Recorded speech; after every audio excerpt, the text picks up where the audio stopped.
بسم اللہ الرحمن الرحیم۔ السلام علیکم۔ سلطان محمود غزنوی نے ایک بار دربار لگایا۔ دربار میں ہزاروں افراد شریک تھے، جن میں اولیاء، قطب اور ابدال بھی تھے۔ سلطان محمود نے سب کو مخاطب کر کے کہا، کوئی شخص مجھے حضرت خضر علیہ السلام کی زیارت کرا سکتا ہے؟ سب خاموش رہے۔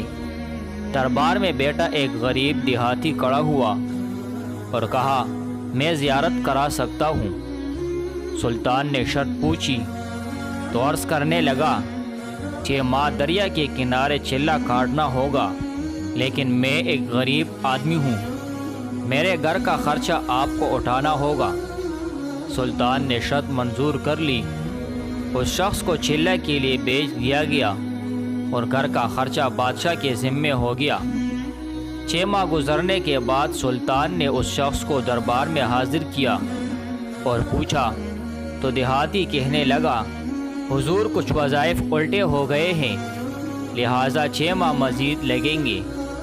مزید 6 ماہ گزرنے کے بعد سلطان محمود نے پھر دربار لگایا اور دربار میں ہزاروں افراد شریک تھے۔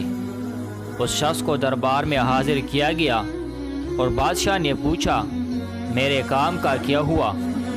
یہ بات سن کر دیہاتی کہنے لگا، بادشاہ سلامت، کہاں میں گناہگار اور کہاں خضر علیہ السلام؟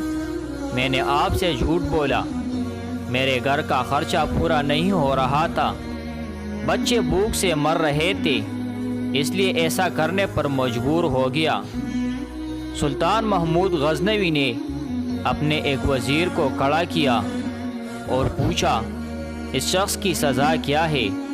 وزیر نے کہا، سر، اس شخص نے بادشاہ کے ساتھ جھوٹ بولا ہے، لہٰذا اس کا گلا کاٹ دیا جائے۔ دربار میں ایک نورانی چہرے والے بزرگ تشریف فرماتے کہنے لگے، بادشاہ سلامت، اس وزیر نے بالکل ٹھیک کہا۔ بادشاہ نے دوسرے وزیر سے پوچھا، آپ بتاؤ۔ اس نے کہا، سر، اس شخص نے بادشاہ کے ساتھ فراڈ کیا ہے، بلکہ اسے ایسی موت دی جائے کہ اسے مرنے میں کچھ وقت لگے۔ دربار میں بیٹھے اس نورانی چہرے والے بزرگ نے کہا، بادشاہ سلامت، یہ وزیر بالکل ٹھیک کہہ رہا ہے۔ سلطان محمود غزنوی نے اپنے پیارے غلام ایاز محمود سے پوچھا، آپ کیا کہتے ہو؟